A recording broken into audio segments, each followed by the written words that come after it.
Welcome to LOA Today.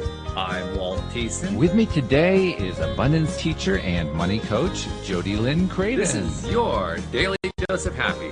We are so happy you decided to join us today. Okay, Jody Lynn, I'm going to just hit you with a question right off the bat here, just to kind of catch you off guard, okay? Yeah. Have you ever been betrayed? Yes. Yeah? Several times. Several times. Okay. Yeah. So you know what that's like. 100%. Were you able to forgive afterward? I think mostly.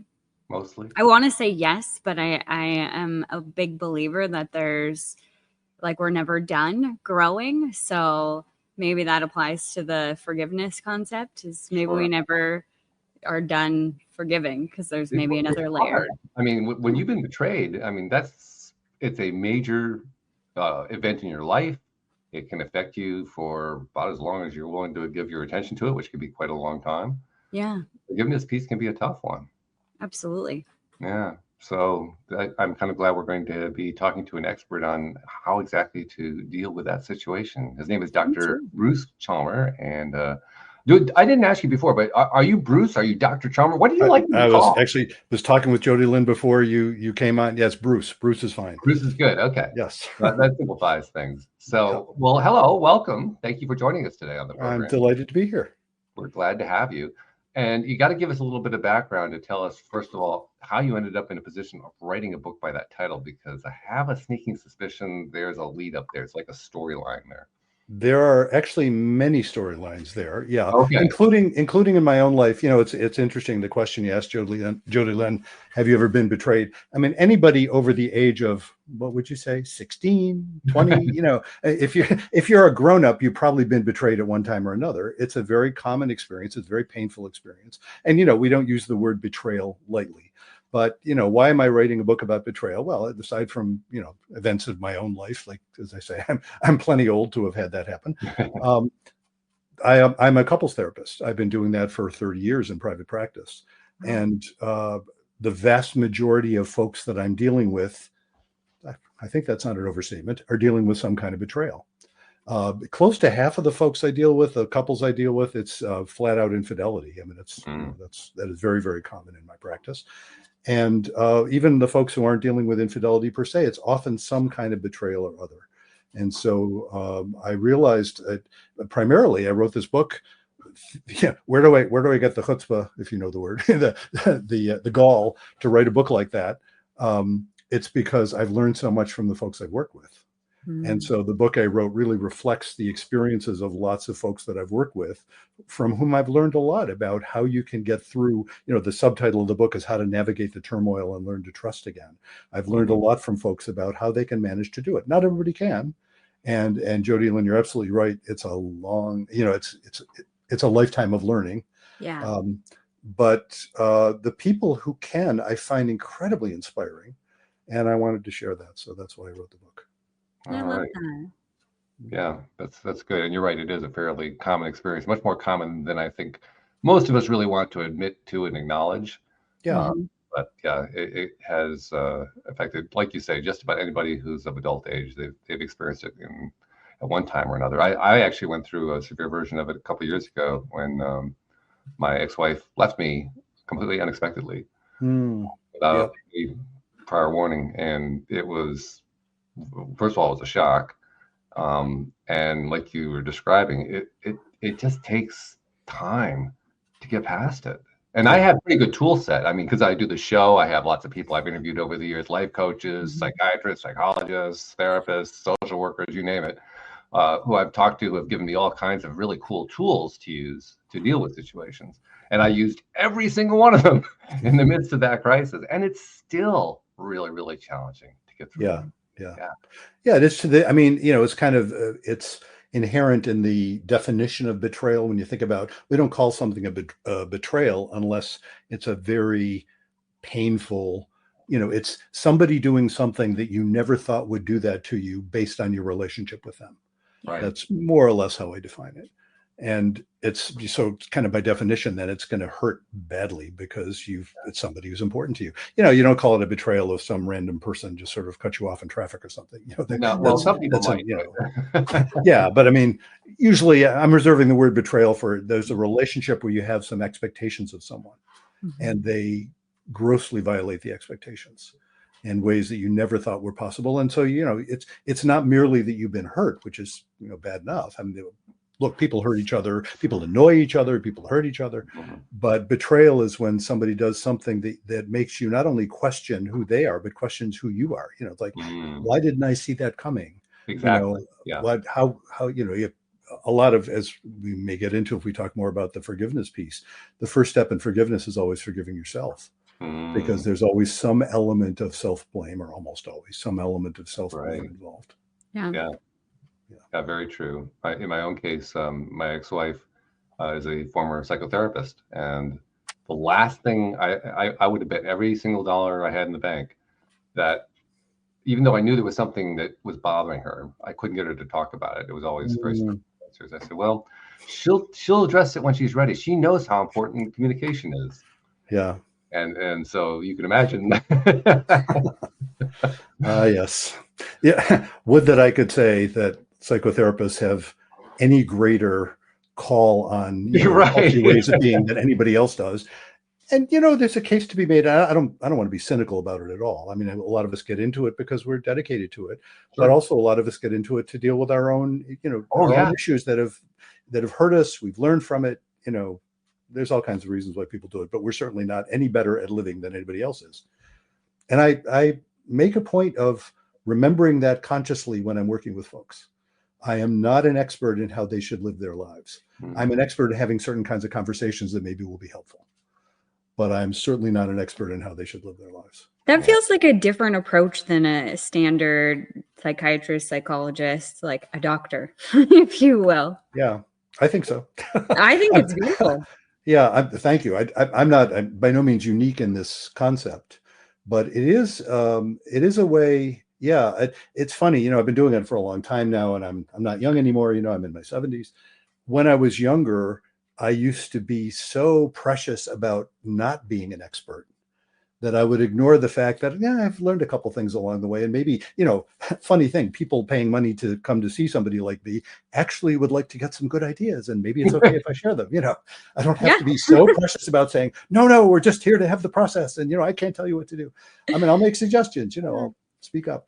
But I really, it's a deeply held, it's kind of my brand that I don't claim to know better than the people I'm working with how they should be in their lives. And then, I think when people sense genuine respect in that sense, that's when they're open to ideas. That's when you get, that's when that happens. And when you mentioned the second word in the title, the forgiveness, like you said, it does start with forgiving yourself, which is really difficult to do shortly after you've had a trauma like that. It sure is. Yeah.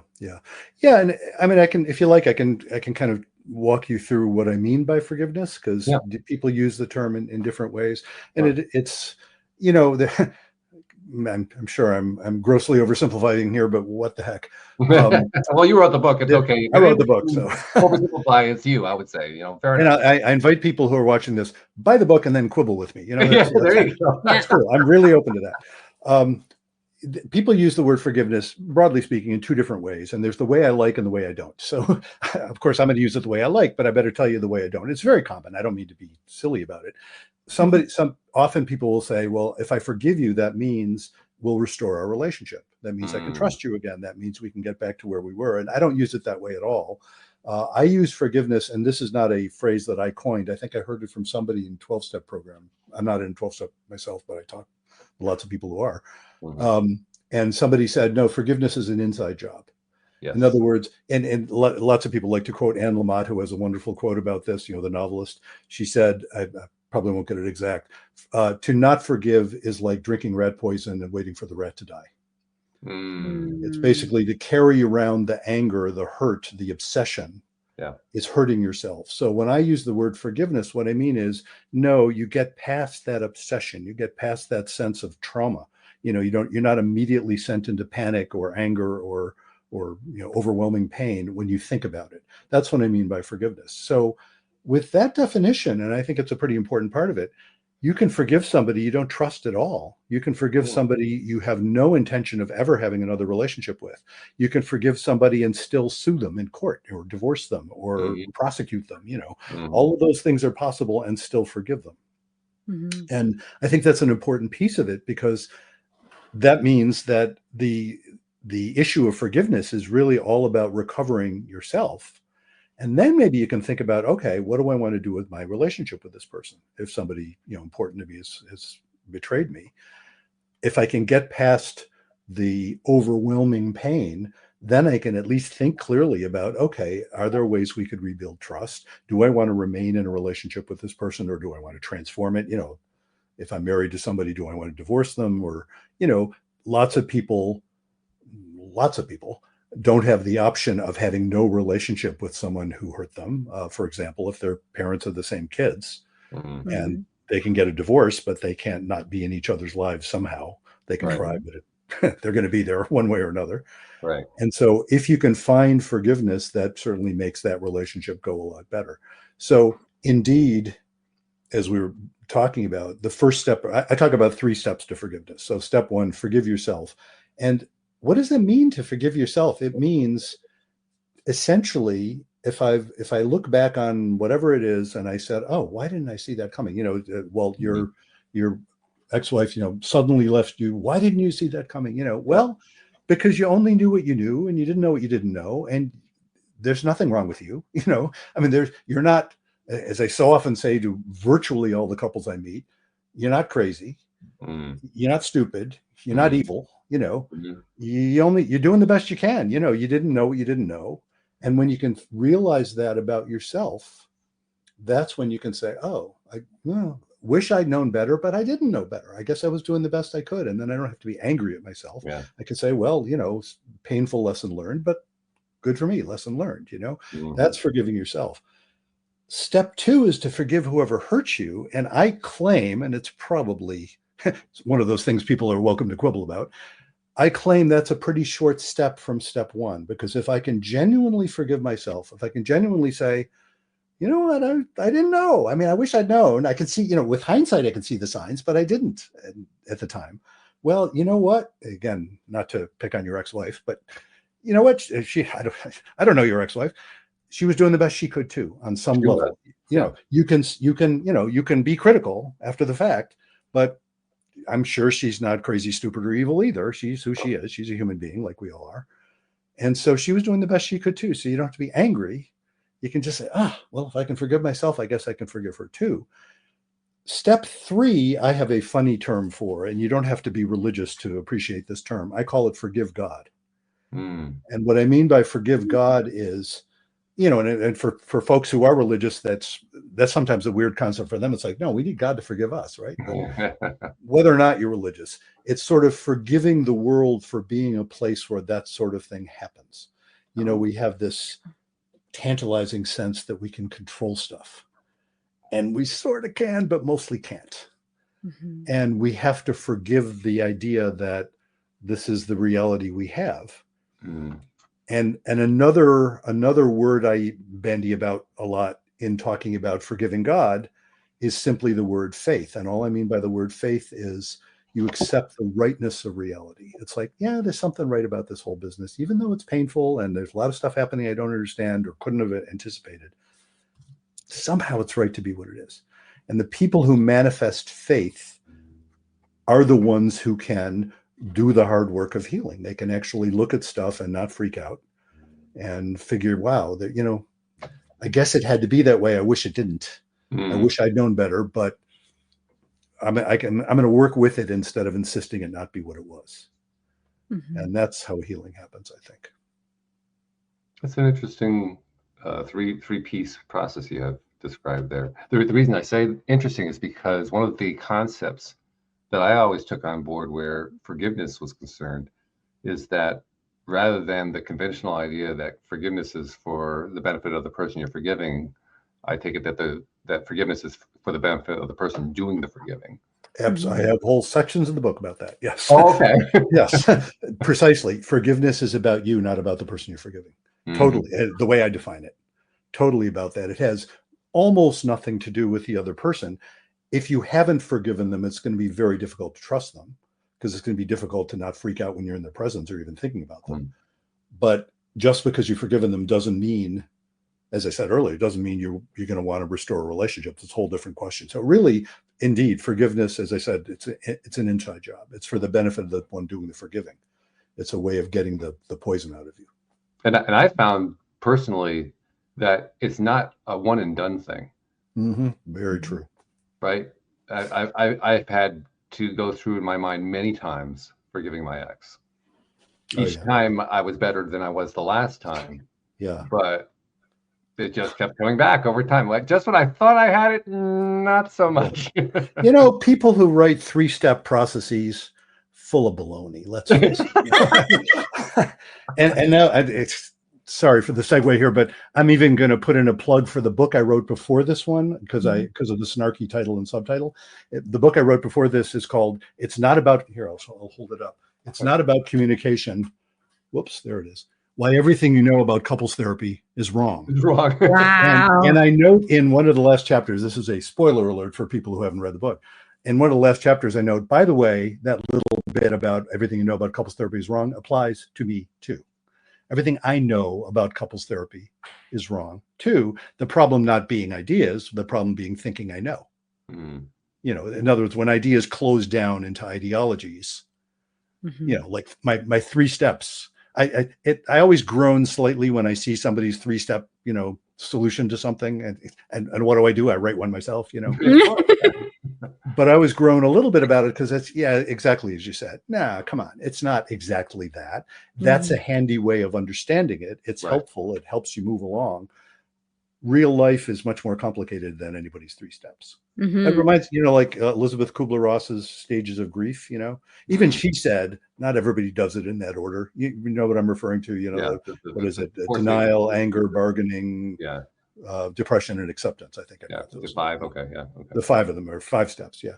And but that's not how it goes. Not necessarily. It's not like, oh, you're not doing it right. No, you're doing it the way you're doing it. You know.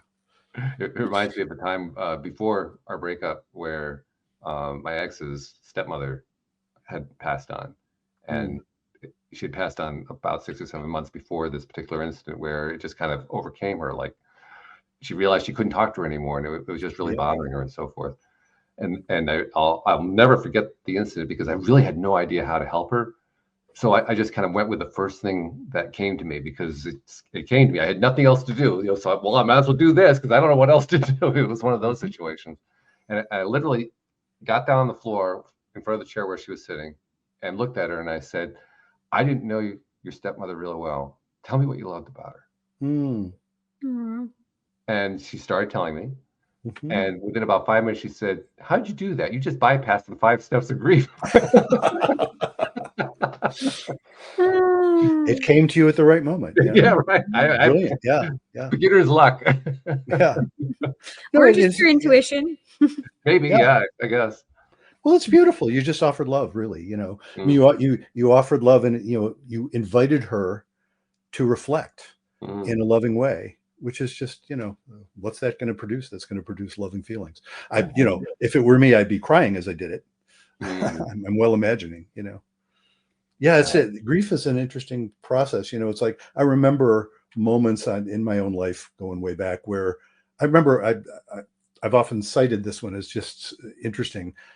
There was, I had some loss maybe a year before, and I was changing the storm windows in the house that I lived in.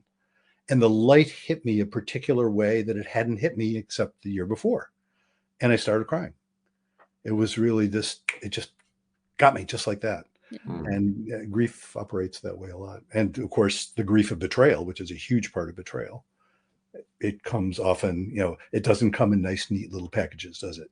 That's right. That's right. You can schedule your bad feelings right here and here. Conveniently. Yeah. Not exactly. Wouldn't it be nice if you just schedule it, make it really easy? That'd be cool. Yeah, that'd be nice. I would just delay. Well, and people sort of do that. I mean, you kind of learn to do that. If you're having to work or you're having to take care of the kids or you're having to do whatever you're doing, people will delay it. they'll say, no, I can't give myself over to that right now. Mm. And then they'll break down later. Or, first responders do that all the time. A lot of my career, I was working with folks who'd been traumatized one way or another. I'm trained in EMDR, if you're familiar with that, and hypnosis also. And it was often I worked with a number of first responders, and they would click into their training mode, and then they'd go to pieces later because they couldn't go to pieces when they were actually on the job. Yeah, they just needed to be there.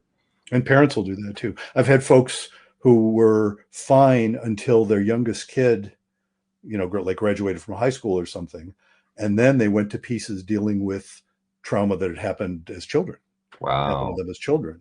They, that wasn't conscious, but they just delayed it. Said, I can't lose my stuff now. I'm not sure what your language code is here, so I'm sort of avoiding words that I might have otherwise used in terms of losing their stuff. Like I tell all of our guests, the FCC have absolutely nothing to do with the show. So so they can lose their shit, not just lose their stuff, right? That's just right. Checking. Yes. I tend to keep it clean, but don't follow my example. Do what's natural for you. Okay.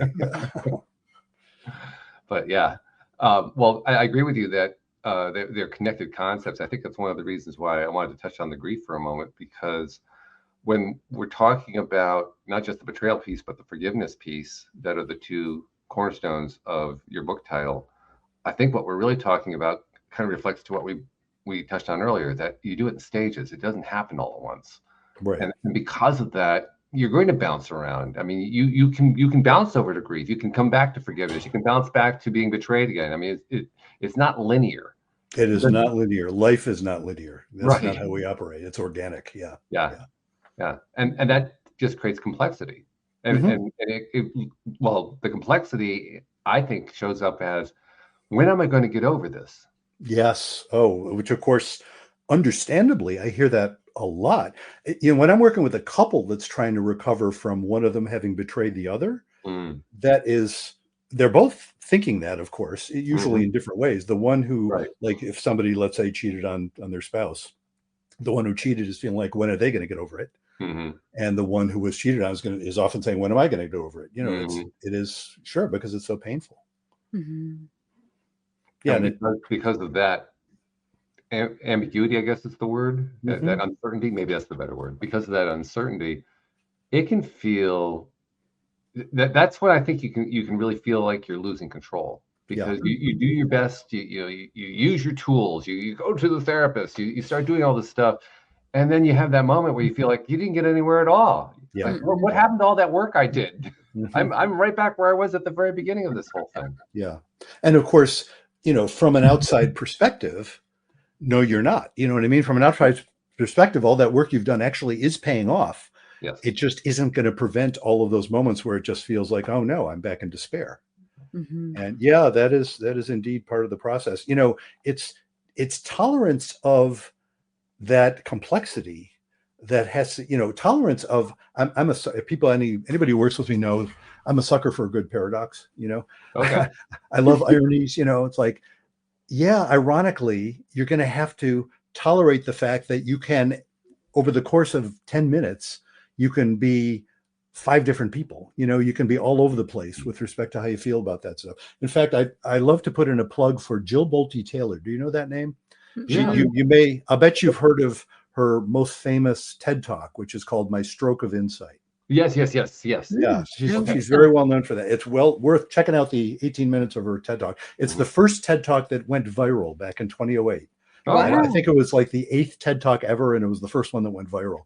And her thing is, I think now she's in her 60s, I believe. When she was in her 30s, back in the 1990s, I believe, she had a massive left hemisphere hemorrhagic stroke. Right. Pretty young to have that happen. Happens to be a neuroscientist. Wow. Who better than a neuroscientist once she is able to talk again and write again? It took her a number of years. I forgot how many years she said it took before she really felt. While she's going through the stroke, she's saying, "I'm having a stroke. I'm going to ambulance as I'm having a stroke." Yeah, she knew exactly what was happening, and she, down to the cellular level. Right. It's like she's an expert. Right. And she wasn't able to say that at the time. That's right. But yeah, she remembered all of that, and she wrote about it. So her first book was called My Stroke of Insight. Well, the reason I keep bringing up Jill Bolte Taylor when I'm working with folks often. It's relevant to what we were just talking about. She wrote a second book later on, much later on. So it just came out, I don't know, 5-6 years ago, called Whole Brain Living. And her essential thesis is, it's based on neuroscience. Her essential thesis is we are all at least 4 different people walking around. Okay. And the reason she says 4 different people, and she has 4 different, she says character 1, 2, 3, and 4. That's who we are. And she suggests we should all give them whimsical names, as she does. I forgot what her names were. They were funny names. She said you should get to know your own 4 and give them whimsical names. And it's based on left and right hemisphere, and then upper and lower, respectively. So it's the left hemisphere neocortex and right hemisphere neocortex, left hemisphere midbrain or limbic system, and right hemisphere midbrain. It's the left hemisphere amygdala that freaks out. That's character 2 in her parlance. Character 2 is the one that freaks out. The other 3, it's funny, I was talking to my wife about this when I was reading the book. She hadn't read the book. And I was saying, gee, she hears this woman saying we should have 4 different characters. What would you name your 4? I explained it briefly. She said immediately, oh, I know, John, Paul, George, and Ringo. And there's something to that. There's something about the Beatles sort of represented those 4 different character types. That's what made them which so one amazing. which Beatle is number 2? That's what I want to know. Well, the one that's freaking out a lot. Yeah, who would that be? That would be George. Although no, George is the one who's like at one with the universe. Ringo is the one. He's definitely the character that is the right hemisphere limbic system. It just wants to have fun.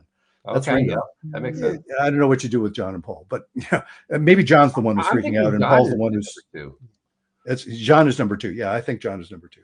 Yeah, because he's the one who's going to express all the angst and stuff like that, right. and Paul is the linear, analytical, and clear, and let's just get this done. I don't know, whatever.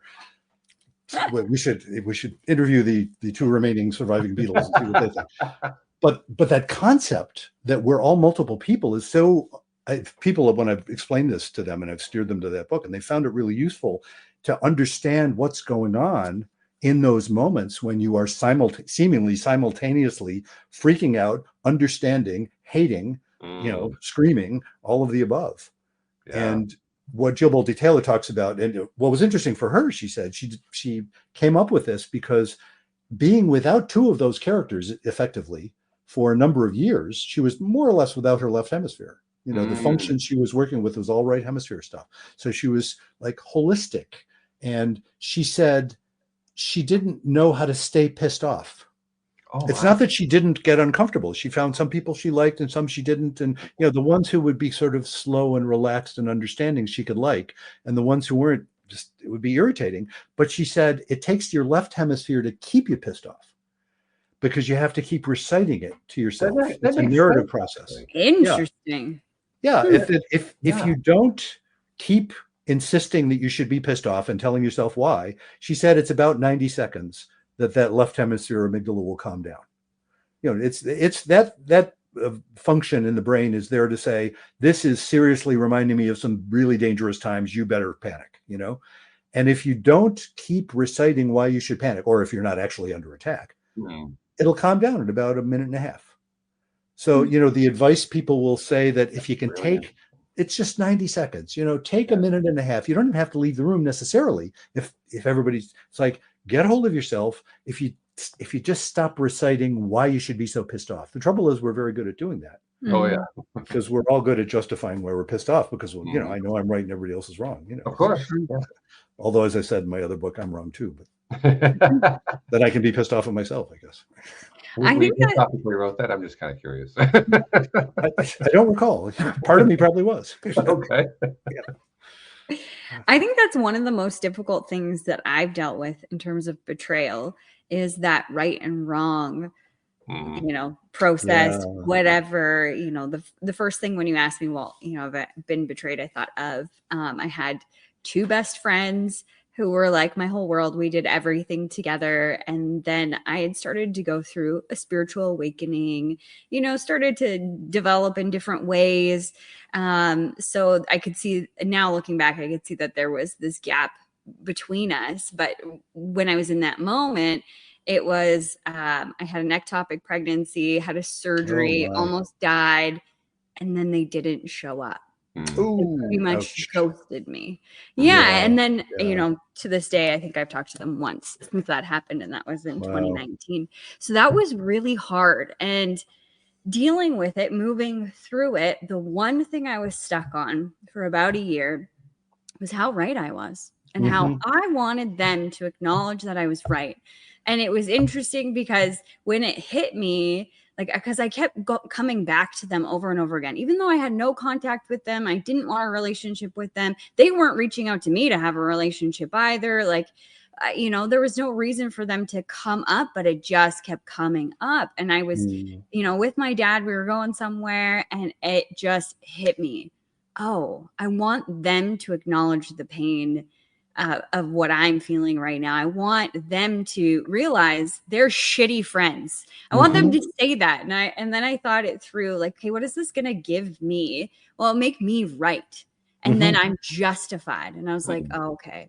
And then what? Nothing. Okay, great. Well, yeah, if it's just that, then what? Nothing.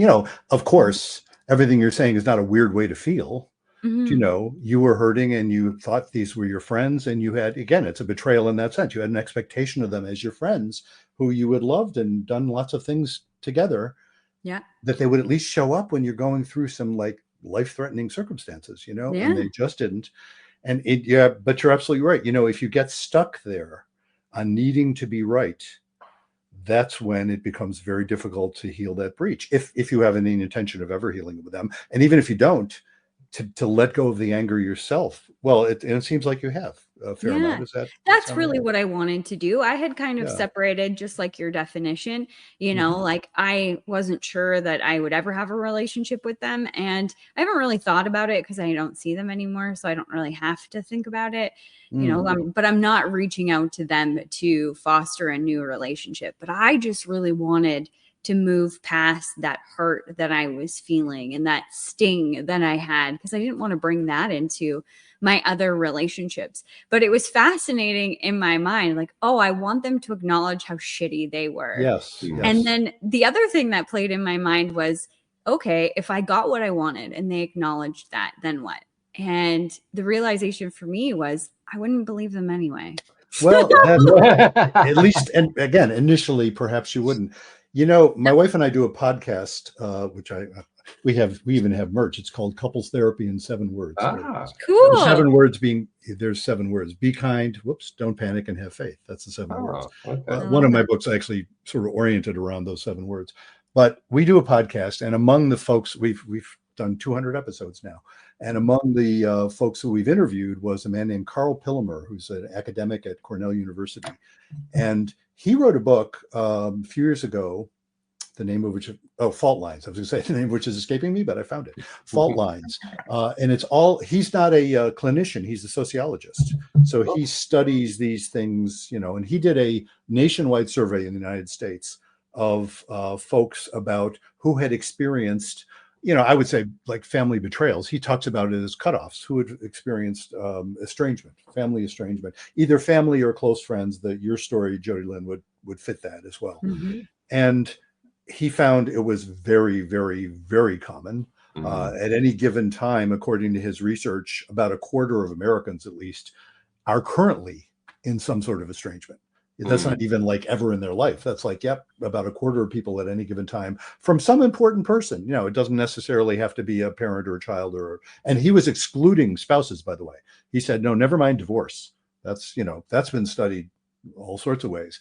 So what he found, your story reminded me of this, because one of the things he found was a subset of people who had successfully reconnected, often after decades.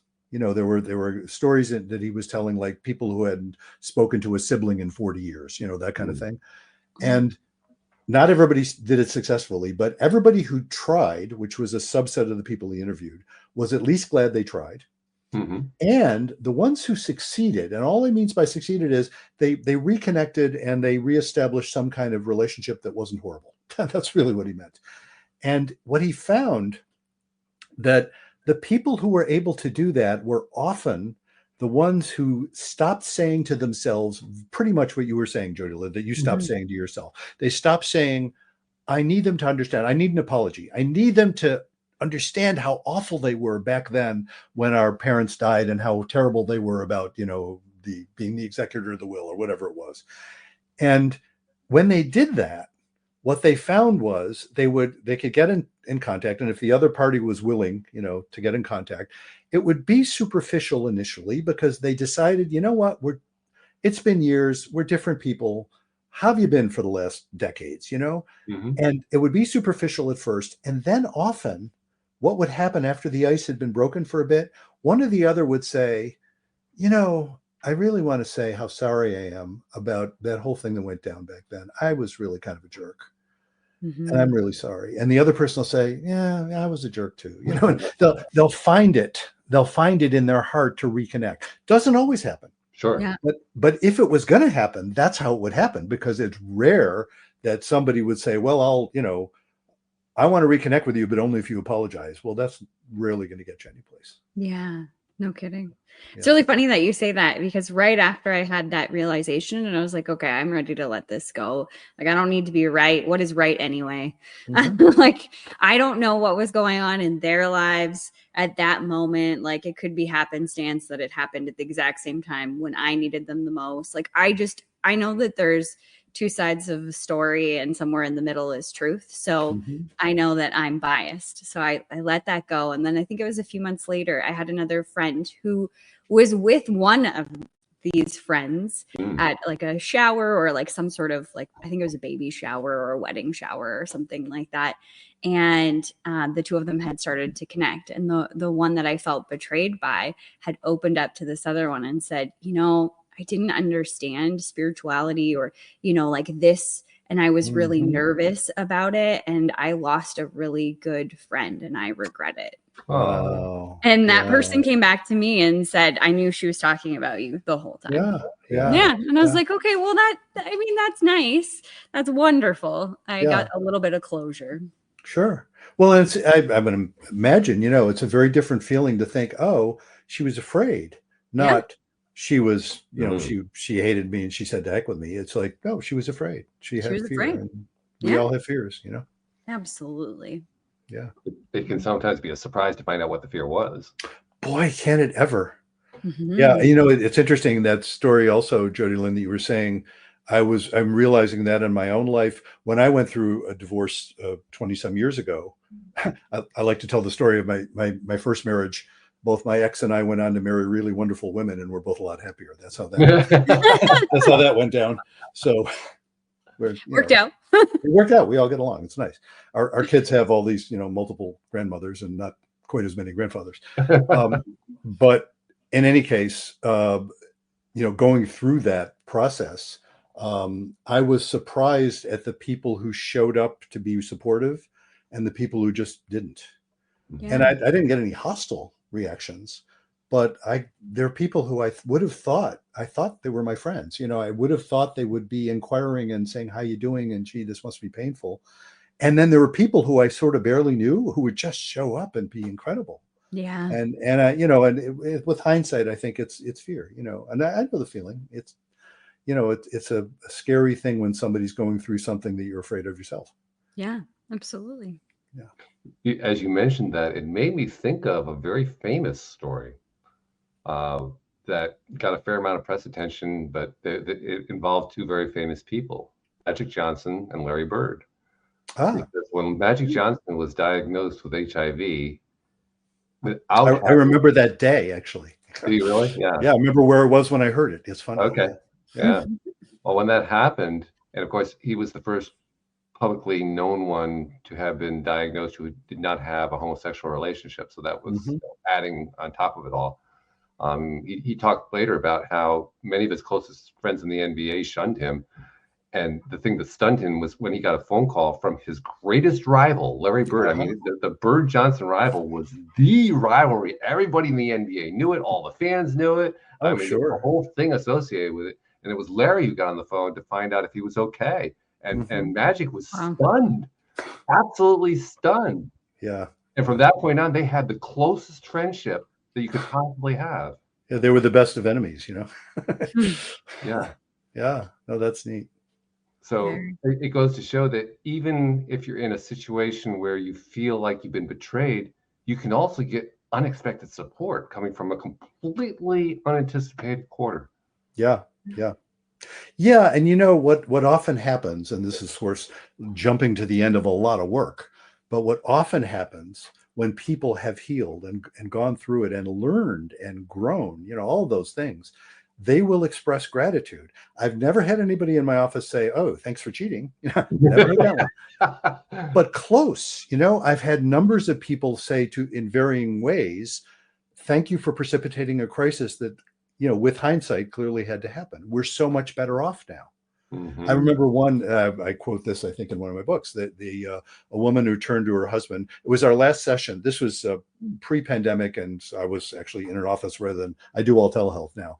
But it was pre-pandemic, and so they were leaving town, and they'd done like a year and a half of incredibly hard work. When they first came to see me, they were just in horrible pain. The woman Mm. had like lost 30 pounds in 4 weeks or something, and Wow. just she was just a mess.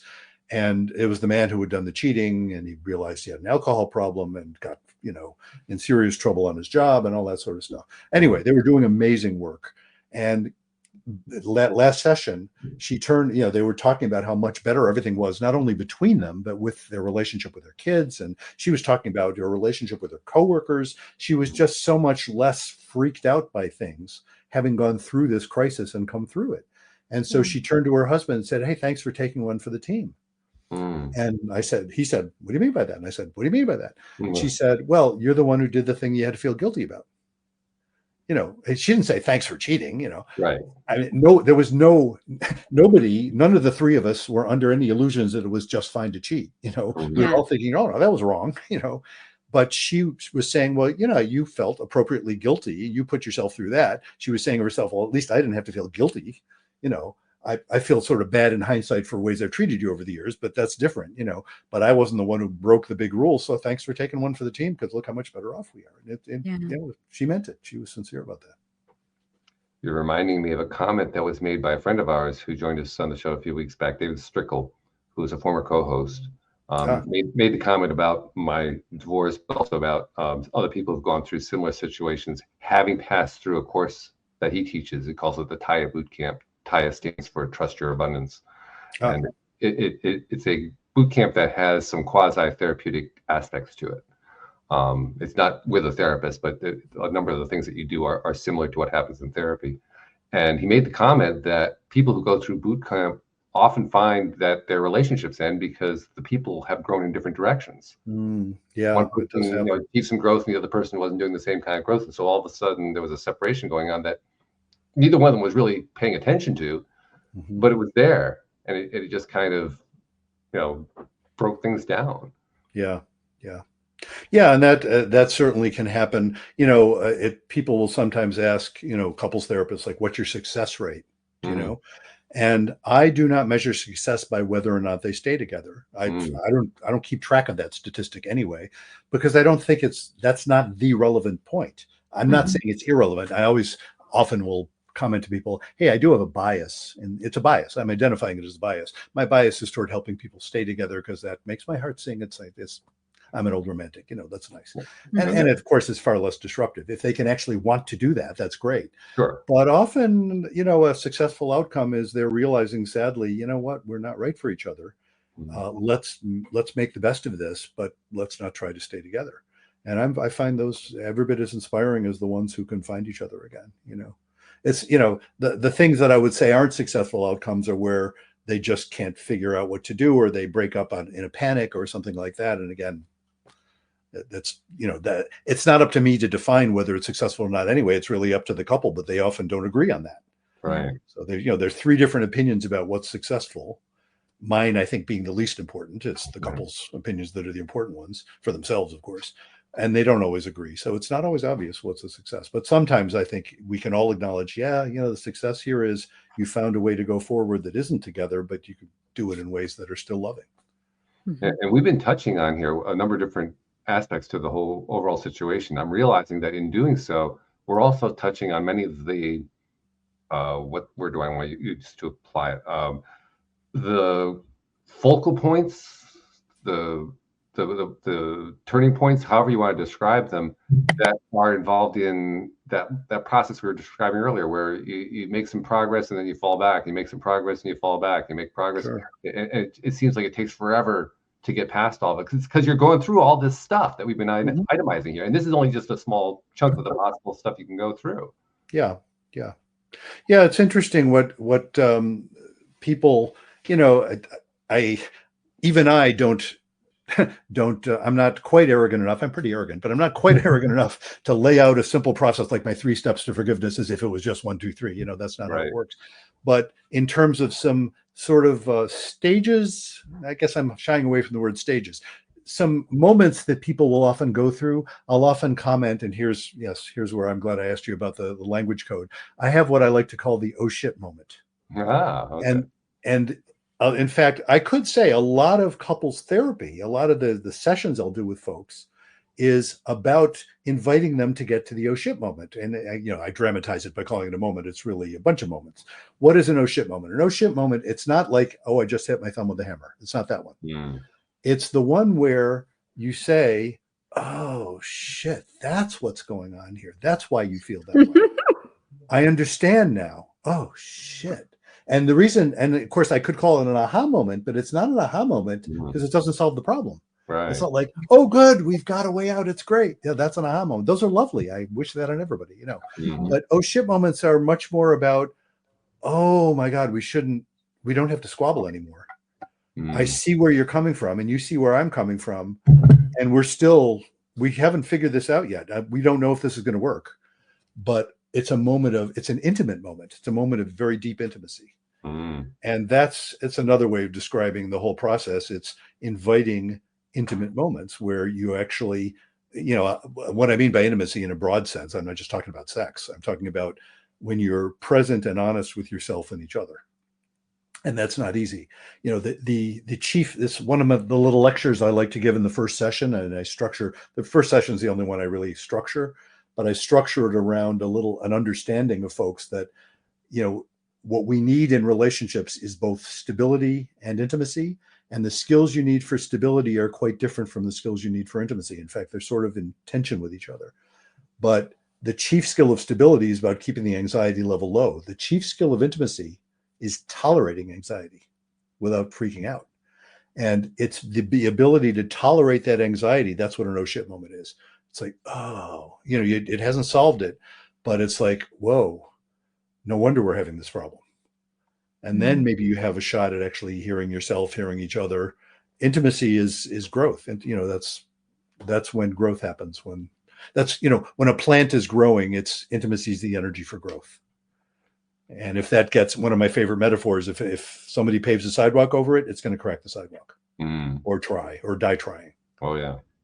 And couples find lots of ways of cracking the sidewalk when intimacy is compromised. Well, I've also noticed, particularly since my divorce, one thing that has been one of the more interesting positives, I think you could describe it, of the divorce is getting back into the singles world and having my eyes open to what it's like today, because it's substantially different from the last time I was single. I'm guessing that was a while ago, right? Yeah, it was 23 years previous. Yeah. Yeah. Yes, it is, isn't it? It was quite different. There was a lot of similarity. I mean, certain things, don't go out of style, if you will, but a lot of it was quite different. One of the things, though, that really stood out to me and continues to stand out to me is, especially using your word intimacy, the way you're defining it, the way you're using it here in your sentences, is how many people who are dealing with struggles associated with trying to find a new partner or finding a partner for the first time, either way, will have had different kinds of intimacy situations in the past that they tried their level best to avoid addressing. Oh, yeah. Yeah, and that's another thing, of course, that you'll hear from a lot of couples therapists, which I agree with, which is you even if you're going to end up splitting up, you do well to understand it as well as you can, because otherwise you're just going to keep repeating the same problems. That's right. Yeah. And then people get frustrated because they keep attracting the same partners over and over again, and that must be the partner's fault. It must be something wrong with them. Yeah, exactly. Yeah. Yeah, at a certain point, you kind of have to look at the common denominator. And again, I don't mean to be cynical about Great, that great way either. to piss somebody off, by the way. You want to get into a fight with somebody, tell them that you're the common denominator. Oh my goodness. Mhm. Yeah, and it is. I mean, I don't mean to be unkind in saying that. You know what I mean? Because look, we're all the common denominator. But no, it's true that you do well to learn from whatever happened. That's Betrayal is a great teacher. Mm. Painful as hell, but a great teacher. We Mhm. learn a lot more from painful stuff than we do from pleasure. And I'm all for pleasure. Don't get me wrong. It's like, hey, I'm all for happy. This is That actually pissed your me off dose for of a long happy. time. Realizing just how much we learn from painful stuff compared to everything else. It's for a while there, it seemed really unfair that had to be the way it was. Yeah, yeah. Mhm. Well, yeah. I mean, I guess if I not to be too simplistic, but you should think of it in evolutionary terms. Mm. The stuff that hits you is the stuff you're going to learn from. The stuff Mhm. where everything's working, you're just going to keep doing what you're doing, and it works fine. Mm-hmm. So you're going to learn from the stuff that didn't work. It's like, uh-oh, this requires change. Mhm. See, it's so And- clear when you say it that way. Well, yeah. And easy. Well, it's easy to say when you're not freaking out. Yeah. When you're not freaking out, right? As I often point out, by the way, to the couples I work with, I will often put in the phrase, hey, I realize this falls under the category easy for me to say. My job, among other things, what can therapists say? Our job is to be the calm nervous system in the conversation. Mm.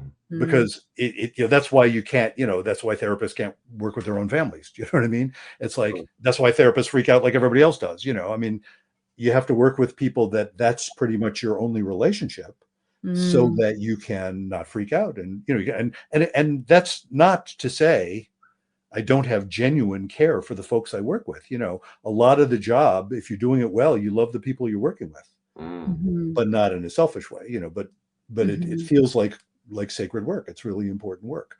And you're not as Yeah. attached to the problem or what is the situation that's going on. So you Right. can stay calm and level-headed and see many sides of the scenario Yeah. where they can't. Yes, exactly. And that's, of course that's useful, and people will say that it's just useful to get somebody else's perspective. And of course, I'm thinking, yeah, somebody else's perspective who's not freaking out. And so I can imagine things that, and again, not to say that everything I imagine is going to be better, but it's different. And sometimes just being different, being a little off the wall can be helpful. Mhm. I have my favorite opening question, and I will, spoiler alert for anybody who ever works with me. Once I've done my little confidentiality speech, which is very brief, sort of disclosures about having to report child abuse and things like that. I'll say, okay, here's my favorite opening question. How will you know if this is helping? Mm. I didn't invent that. I kind of cribbed it from someone and modified it slightly years ago. But what's most useful about that question is less about the question itself and more about the fact that it's not exactly what they were expecting. Right. Yeah. I'm not trying to play games, but it's like, if I just said what's wrong, or if I, whatever, they've already got that story.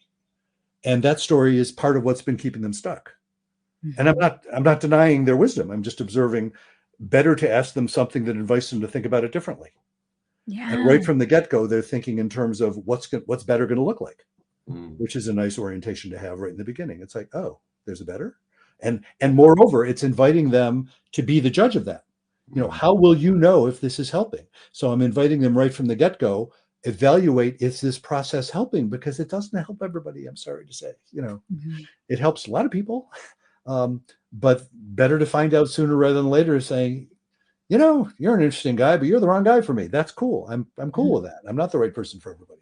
Mm. And just to focus people right on that from the get-go is useful. But again, it's mostly about just that you weren't, and people will often say that, oh, that's a good question. I don't think they mean it's such a good question. I think they mean that's an unexpected question that isn't pissing me off. Yeah. That's a good question. That usually is a good question when Yeah. we define that way. But you also mentioned something that I wanted to touch on tangentially very briefly, just to see what your take is on it, because you mentioned that you have a genuine love for the people that you're working with. Yeah. And the first thing that came to my mind is, well, what about transference?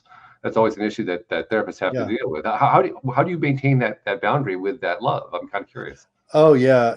I mean, see, my earliest training as a psychologist was with a really wonderful supervisor who was really kind of orthodox psychodynamic. And for those of you who don't know the buzzwords, psychodynamic is sort of an offshoot of psychoanalysis. the psychoanalyst would say, yeah, it's the poor relative of psychoanalysis. It's where you sit up, you're not lying on a couch, and it's not every day. It's like maybe only 3 times a week or 2 times, whatever. And I learned a lot from it, so I don't mean to diss it. But one of the things about that approach that I started to realize was it is so focused on its own concepts that it often loses sight of stuff that doesn't fit the model so well. And transfers is a good example of that. It's not that is an empty concept, because it's not. People will often project on you, whatever. But I don't, as far as I can tell, I don't have the problem of people falling in love with me, because I don't expect that. I don't look for it. I'm not trying to analyze it. I'm really in a position that is very clear. And one of the reasons I really enjoy working with couples, especially even more than individuals, although I still occasionally do work with individuals. But I like that fact of they are presenting the problems that they are defining, and I'm there to help them get to the bottom of it for themselves. And the transference thing comes up if you're expecting it. I'll give you one of my favorite examples of, it's when I knew I had to leave that particular nest and get some training in some other forms. It's when we were in a supervision group. It was a few students, and I was one of the students, and then our supervisor. Again, I say nothing bad about our supervisor, really nice guy. But one of the other students was talking about someone he'd been working with. And he said it was this guy he was working with, it was a man, and he'd been working with him for a few weeks. And the guy came in one day and he said, wow, it's really amazing. I'm getting along better with my wife. I'm doing better at work. I think this is really helping. And the student commented, it's obviously a flight to health. And what? Flight to health? And of course, that's not an empty concept either.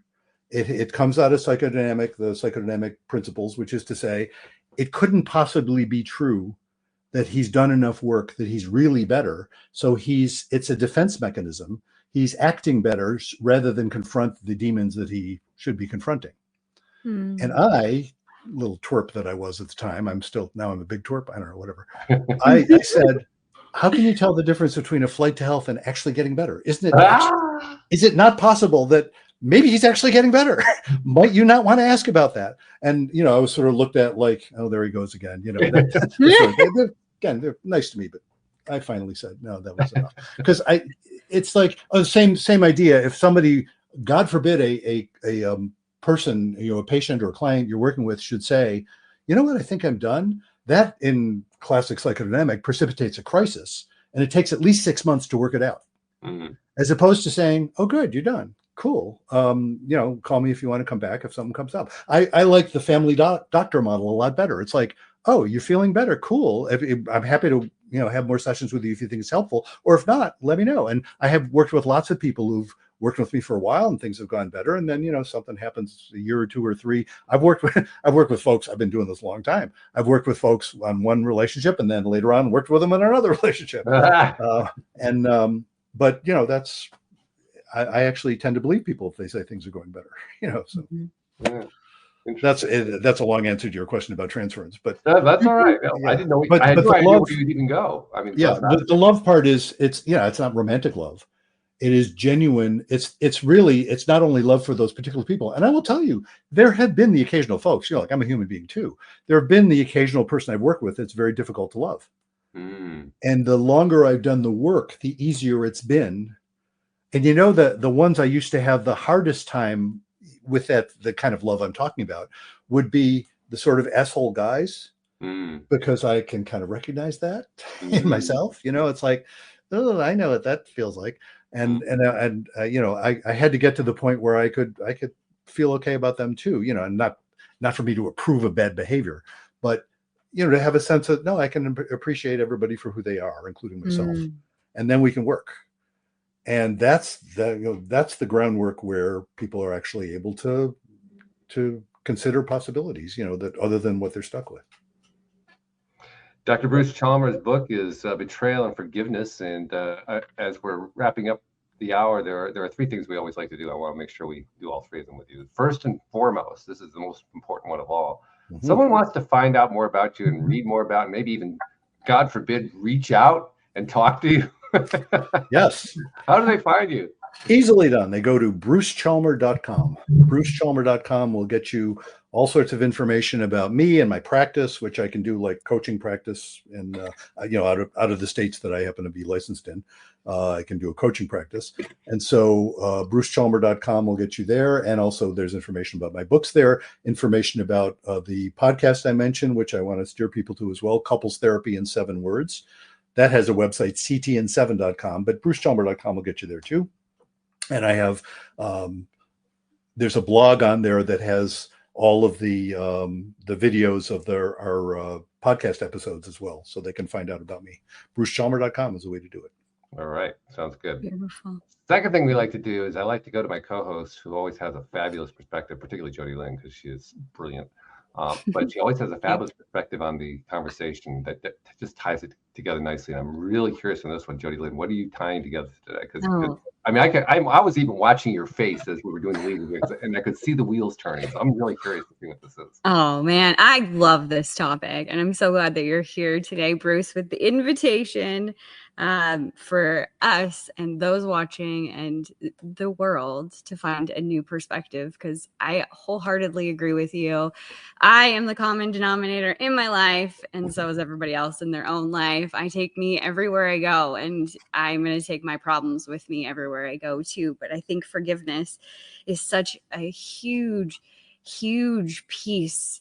I grew up in a house where I watched my mother struggle to forgive her ex-husband, her kids. You know, there was a lot of trauma and a lot of, pain inside of that. And I watched it destroy lots of relationships, including our own.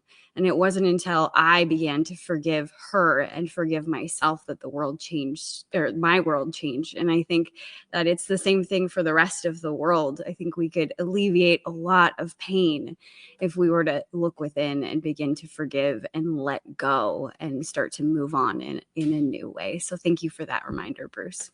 Oh, thank you. That's a beautiful summary. Yeah. Thank you. I said she's brilliant. I mean, she really is. Thank no you. doubt about it.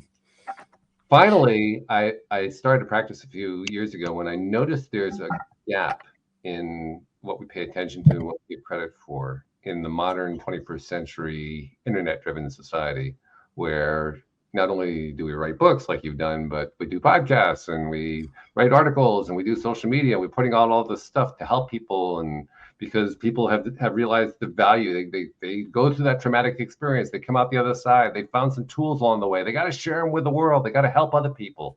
And in the process, they're reaching out and touching people that they never met, never seen, never will meet, never will see, and producing results they never even hear about, and they never get credit for it. Yeah. And I say to myself, well, wait a minute.